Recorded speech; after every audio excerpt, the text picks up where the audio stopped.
track record with IRS, or as Brett Swarts would say, that are batting 1,000. And this is one of them.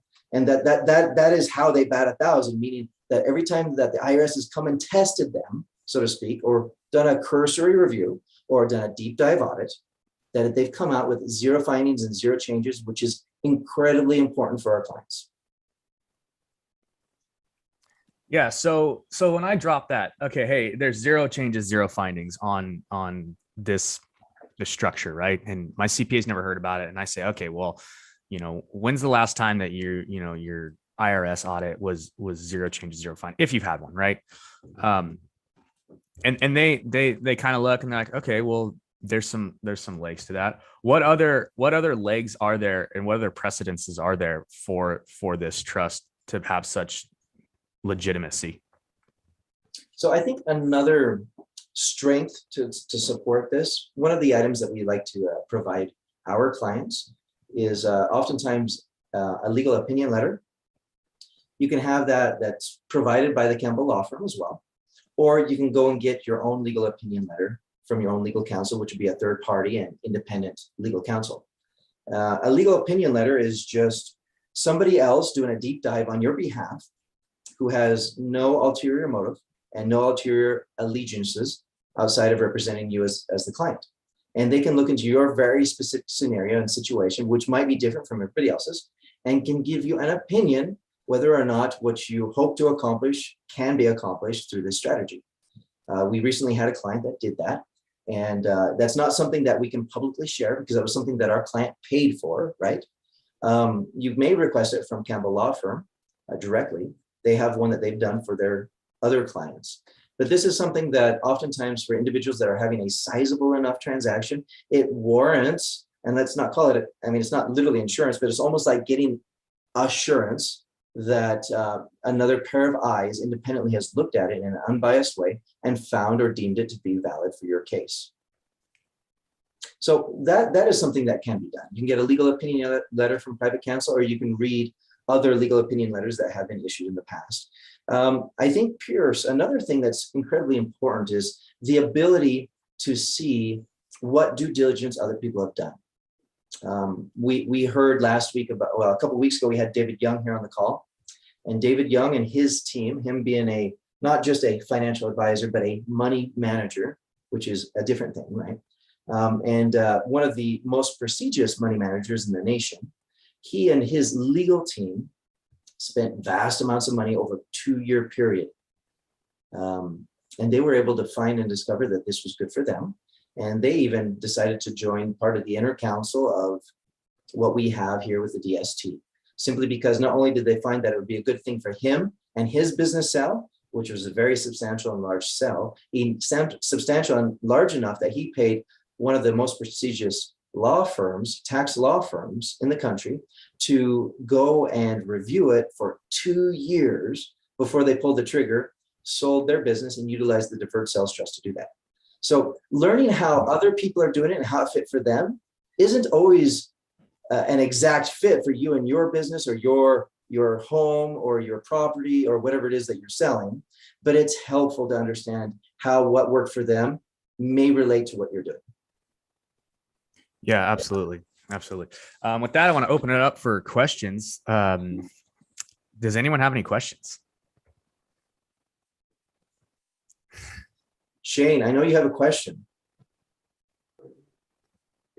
My question is, one of the things we talked about using once you've moved the money into a deferred sales trust is you usually structure that around a note that promises a certain amount to the client. Now, if you take those investments and you turn around and invest those funds into another business, how can we still continue to promise that the note holder those same returns? So let me paint the picture a little bit more so that we can fill in some of the dots and just add some of the more puzzle pieces, right? So that we can catch an image and maybe fit the rest together for you. So Shane has a client that has an existing deferred sales trust. And the client maybe has $1 million in the trust. And this particular client may be interested. He has not been presented the idea before of investing in non-marketable securities. We've discussed the liquidity requirement of 20% of the promissory note or the original asset that was moved into the trust. We've discussed that liquidity requirement. So he must maintain at least 20% marketable securities or other cash or cash equivalent or liquid assets, right? Now, should he decide to go buy some real estate, might want to use Rebecca here, or might want to use Pierce or Brett Swarts or anybody else, right, to go buy some real estate. And that's going to kind of lock up part of what was otherwise invested in marketable securities. Shane's question is, hey, if he's got an 8% promissory note,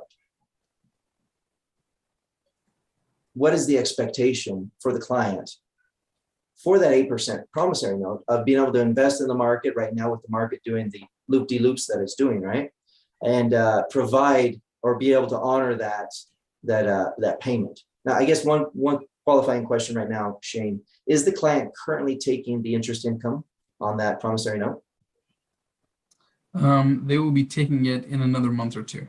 Okay, so in another month or two, they're going to kind of retire. They're going to be taking income out, right? Okay, correct. Very good. Now, as we understand, think of this from a portfolio standpoint, Shane. We have a lot of different assets here in this pie, and right now we've got it all in marketable securities, but we're going to change some out. Let's say we go buy some interest in another business, we go buy some real estate, we go buy some things that are not liquid, right? And then we maintain the 20%.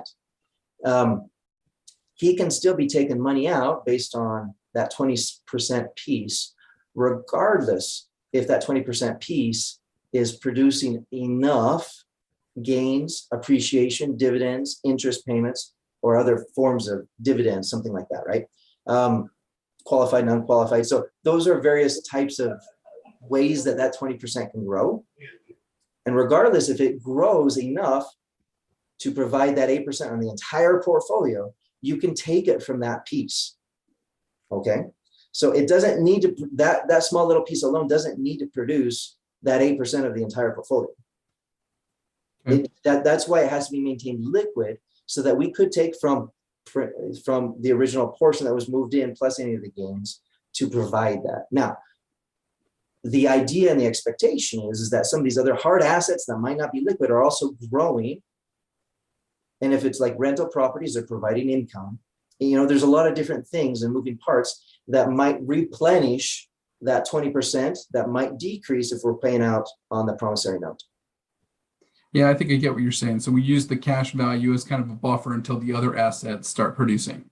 And oftentimes that's exactly how I tell clients. It's your 20% is a buffer. Essentially, we've got like 2.5 years, if we're using the 8% promissory note, we've got like 2.5 years of promissory note sitting aside so that we can prove to the IRS at any given time we can make that 1 year promissory note. So it's a conservative standpoint should other assets not be able to be liquidated for a couple of years. Very now, cool. as a financial advisor and as a trustee, the goal here is to be able to manage those other assets so that maybe because it's multifamily, whatever, there's other income, and it's not just the appreciation that we're looking for in, you have to build an investment plan around your client's goals and objectives and make sure that it's suitable and that all of these things fit together. Your client who's hoping to retire and sell off into the sunset, though he might have interests in a lot of different types of investments, we need to ensure that we're able to meet his income goals at the same time. Hey, Jake, as a question kind of correlated to that, say in the situation, Jake or Shane's client invests in a business with the 80%, so $800,000 goes into a business. It's a startup, whatever it is, the business goes bankrupt. How does that work with the promissory note stating that the trust owes $1 million to Shane's client, and then now the trust only has the $200,000 because this business went bankrupt? How does that work? Think of the business trust as a business itself, and that would be a loss. Okay, so it would just flow through as a loss, basically? That'd be a substantial loss, and we could flow that through, yes. Okay, awesome. Now, again, there's a little bit of magic here in the sense that you have some control over timing, and you can time it. Obviously, you can carry losses forward, right? But you can also have a little control over the timing should he have another year that he has a lot of gains. Okay. Yeah. So again, you need to be careful from an investment advisor standpoint and make sure that investments are suitable.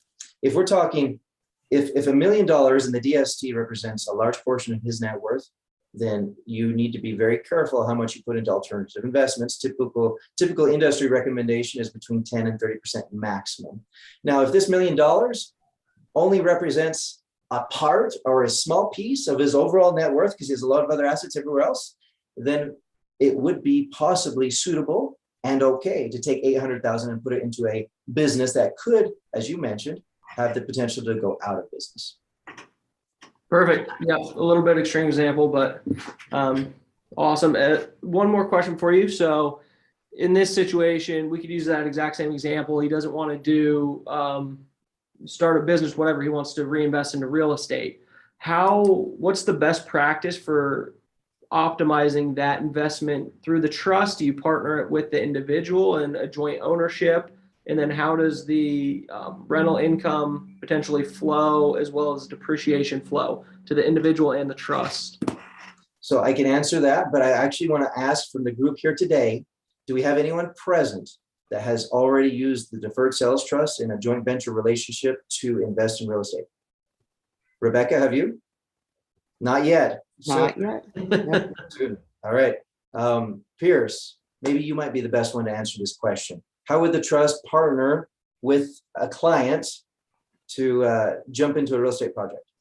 Yeah, so we would definitely be doing like a joint venture, most likely, depending upon, I think, a lot of the different situations that could arise. But a joint venture would be one of the best ways to do that. So you would basically just JV with your trust, and then from there, the trust would be able to put up a significant portion of the real estate loan amount or whatever it is, right? The funding for that asset. So can I throw out a scenario for you, Pierce? Yeah, actually I'm thinking, so let's just talk good, better, and best. Okay. So can the trust invest in real estate? Absolutely. But would you have the trust by itself? You could, but you'd lose out on one of the most amazing tax benefits that all real estate people look for, right, Pierce? yes. What is that? Depreciation. Like literally a lot of people invest in real estate because of this huge incentive that they get to wipe away a whole bunch of passive income because of this phantom expense called depreciation, right? So you could take the trust, and the trust itself could buy a piece of real estate, but that's not as efficient. That's just good, because then the income goes back into the trust, right? What would be better is if it partnered with somebody else. So the trust, as a natural person, because as a tax ID number, and let's say Mr. and Mrs. Client, they have social security numbers, they're taxable separately. They get together in a joint venture and they form perhaps a partnership LLC, and they go buy a property together. The trust puts in the down payment, and the LLC with that down payment and the partnership arrangement, they go and get a mortgage and they buy the property. And then, you can allocate based on partnership rules. You can allocate depreciation, you can allocate income, and that's better. Some people would say, well, I want to allocate all the income to the trust. I want to allocate all the depreciation to me personally. That's better, but you're getting a little extreme. And even in the partnership rules, we want to be conservative. So best practices, as you were asking, would be, hey, maybe let's analyze how much depreciation versus how much income we want to take personal. Okay. Well, we want to take all the depreciation, but maybe only so much income. Enough that we can wipe away all that income depending on how much income we expect to generate from that property. So this becomes more of an optimized scenario. Let's say that it's 80-20. So we're taking 80% of the revenue, 100% of the depreciation, and we're flowing 20% of the revenue back to the trust. Okay. Or, just however much we're able to offset with the depreciation, the passive income. Or, we might flow more income back to the trust if we have other passive income that we also want the real estate to offset. Again, the best practice is to analyze the client's global situation and find the scenario that best fits and best supports them from a tax and investment standpoint. And we call that tax advantaged wealth management. Yeah, Awesome. absolutely. Awesome. I I also just want to throw out there that there's a lot of different like options with this thing. And so, you know, you can customize it according to what's the best situation for you. And you can amend it as you're going. You can turn it on and off like a water faucet. So, you know, you could come to the point where it's like, look, I don't need any income, right? And we might, you know, look at it and say, we don't need to take distributions right now. We can hold that off and put all the income into the trust and let that compound, you know, or hey, you know what? Like I do all of a sudden, like I got medical bills that popped up and I need to increase my distributions by, you know, X%. Like you can do that too. So it's one of the best things. And it's a huge, I get asked this a little bit, you know, the difference between like a charitable remainder trust and like a deferred sales trust, right? Like the charitable remainder trust is relatively flexible in the beginning, but once you set that thing, it's like pretty set in stone. It's really hard to amend that. I don't even think, is it even possible to amend a charitable remainder trust, Jake? Under very rare circumstances, you can pull things apart. Incredibly difficult and usually very taxable.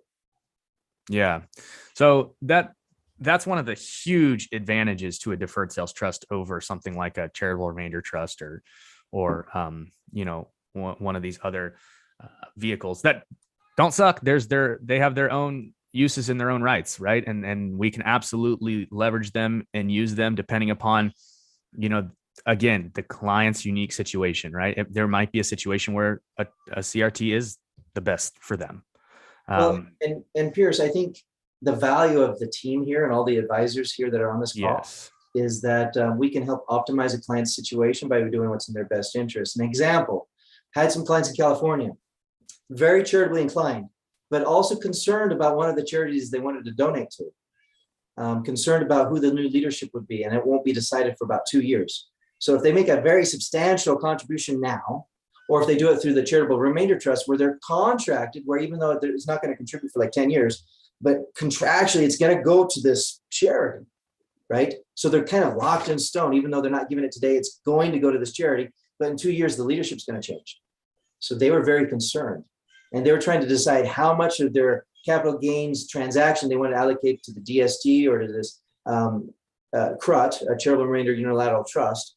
And at the end of the day, their decision was, well, the CRUT is very inflexible. Once we do it, it's set in stone. We're not ready for about another 2 years, but our sales transaction is now. So they decided to utilize the deferred sales trust for everything rather than piecing out different pieces for different strategies. They're going to use the deferred sales trust for everything now. And in 2.5 years, when they understand who the new leadership of this charitable organization is going to be, they can then carve out from the deferred sales trust, because this is the more flexible tool. They can carve out a piece, take that distribution at the time would only be taxable, but then do the CRUT, which will essentially offset that tax. And so that is another magical thing about what you were saying earlier on, Pierce, is that and as well as David Young on the video that we just saw, right? The power of timing comes back into the hands of the client. It becomes a very flexible tool to where should they have certain goals and objectives, but the time is not today, this puts the power of timing back in their hands to where they can exercise and accomplish those goals at the timing that is most appropriate.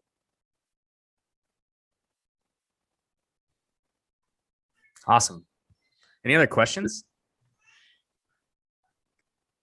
Thank you so much for talking a little bit about the charitable unilateral trust. Is that what you said? Is that what it's called? Yeah, so there are the two most common forms of charitable remainder trusts are the CRAT and the CRUT. The CRAT is a charitable remainder annuity trust, and the CRUT is a charitable remainder unilateral trust. Now, if like your goals are pretty in the near future and the age of the client is up there in years, a lot of times the annuity version is a little bit more substantial for them.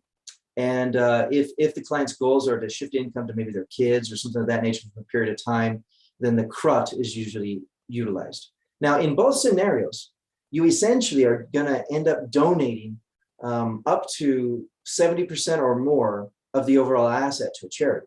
It's just all about controlling the time of it and getting the deduction today for doing it.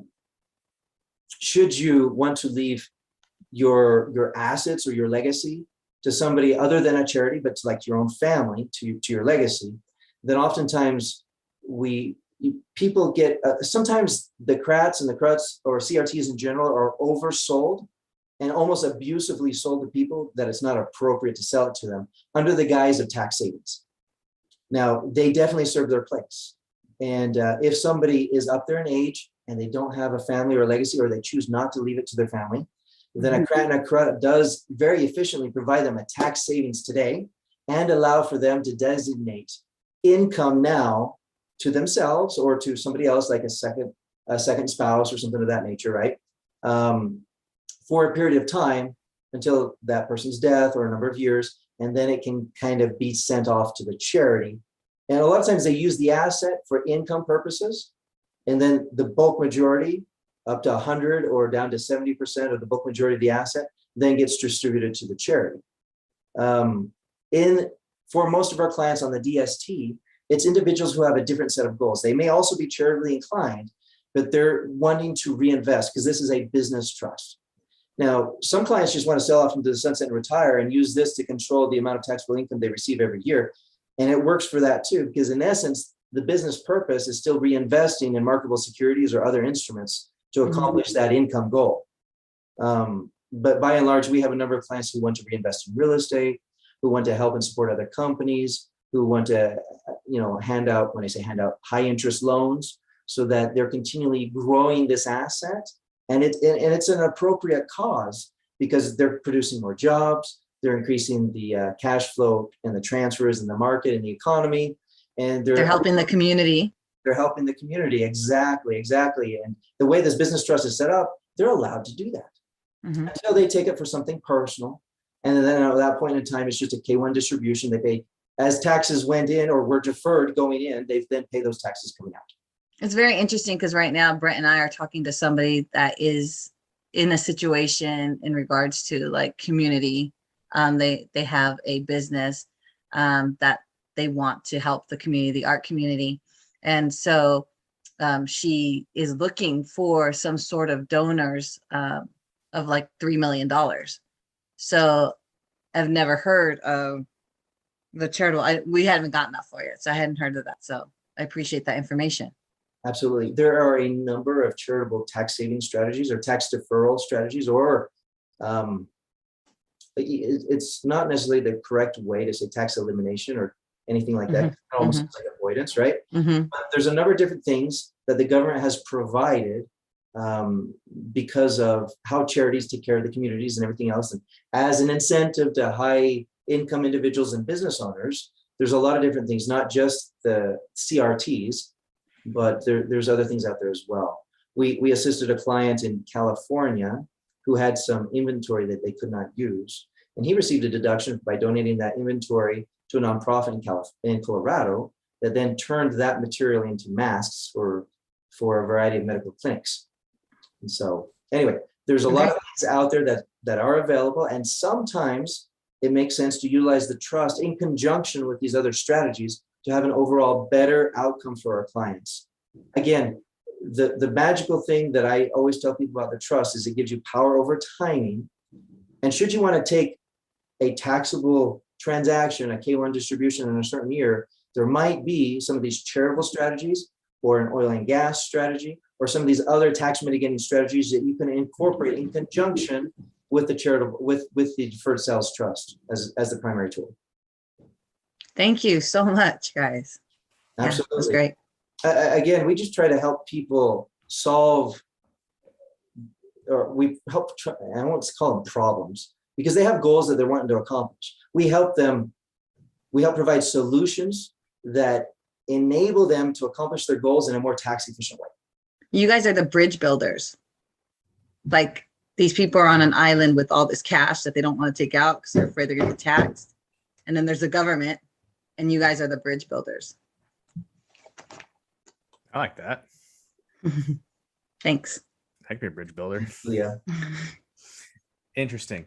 And I, to that point, I think what the biggest value is like with this whole mastermind is just getting that type of information. But also when you start doing and working with us, you get that team. That team is critical, right? Like you got Brett and you got Jake, who are just amazing at their craft. And then you get Todd and you get people like David Young, and you surround yourself with these people that are just amazing people, and they are able to provide solutions and ideas and just different ways of thinking about things, perspective that you wouldn't get with your ordinary. And I'm not saying anyone's ordinary or whatever, right? But there's tiers, right? And when you start playing with people that are in the higher tiers, especially if you start getting up there, like you have to have the knowledge and the skill set and the team that can, play. Like, someone who's playing in the minor leagues versus someone who's playing in the major leagues they're not, one's not necessarily a better person or whatever, but one's definitely got more skills and the others that can provide more things. And so you want to surround yourself with those people that can bring you up in those tiers and start playing in those bigger leagues. And I think that's what one of the main things that we bring is we bring that team that can build everyone up. Like a rising tide raises all ships. And so, get those team members that are around you that can bring you up, and it's an amazing thing what can start happening.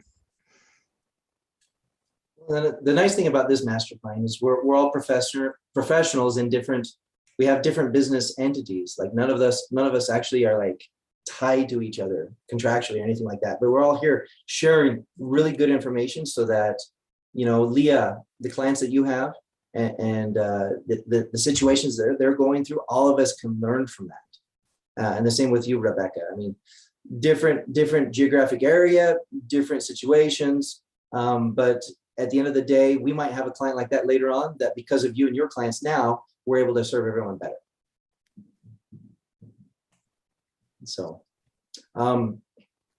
also, let's see, David, our world traveler. I'm just kind of curious, where are you calling in from today? Did you say New York? See if he was able to pop back on. He might be driving in a tunnel if he's in New York, right? Anyway, Pierce, I think we're coming up on the end of today's show. Yeah. If people want to get in touch with Brett Swarts, what do they got to do? Go to capitalgainstaxsolutions.com. capitalgainstaxsolutions.com. You usually find him on this mastermind too. He just had a leadership conference that he had to go to make himself a little bit better today. So leadership conference that sometimes he as a leader speaks during these conferences. So you might even catch a little man on the street action later today or tomorrow as he's walking about talking about the leadership conference. As well as if people want to reach out to me.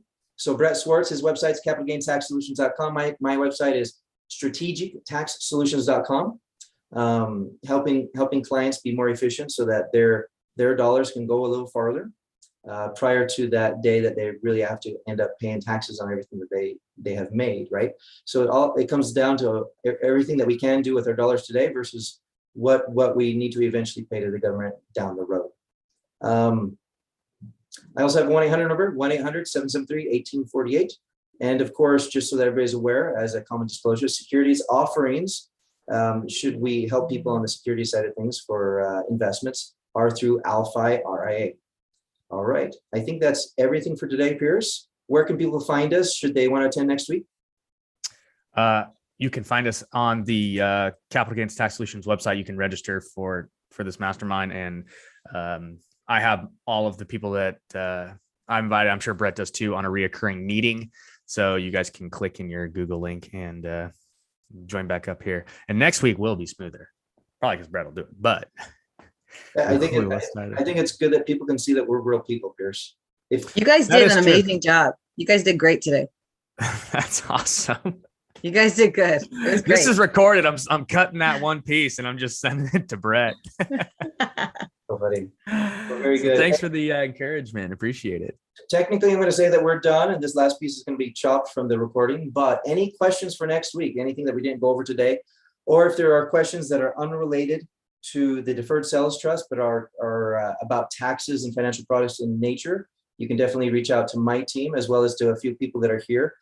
Shane Kelly and Brian and Brennan Newton are members of my investment team. So go ahead, A Leah. quick question. I heard, and again, this is all new. I said I'm an infant in all this, but 1033, 1031, and then tax deferment. Maybe if you guys can do something next week, kind of versus. Okay, 1031, 1033, or you're talking about the life insurance 1035? Oh, 1035. Sorry. Yeah. Yeah, more than happy to touch on that. We can probably do that in 2 to 5 Next week. minutes. Mhm. Yeah. Whenever. You ask for ideas for another show. If you guys ever want to do like, versus, and it kind of, so I can kind of understand a little bit more about that. That'd be cool. And it's very similar tax code. It just talks about the rollover that includes basis, appreciation, and cash value. More than happy to go over that next week. Just you need to be here to bring it up so that we'll discuss it. Okay. Sounds good. Cool. All right, you guys. Well, thanks again for coming to the masterclass. And as always, we believe most high net worth individuals and their professional teams struggle to help clarify their capital gains tax deferral options. Not having a clear plan is the enemy. And using a proven tax deferral strategy such as the Deferred Sales Trust is the best way to create, preserve, and grow your wealth. So I like it. That one's a take. That one's a take. That one's a take, guys. All right. Thanks again. Rate, review, subscribe, and show up next week, guys, when we'll see you soon. Bye-bye. Bye. Hey, Pierce, will you be sure to send me the recording? I will try. Throw it over in an email or Google Drive or something. I gotta figure. It's got to convert and all that, so I'll send it in the Google deal.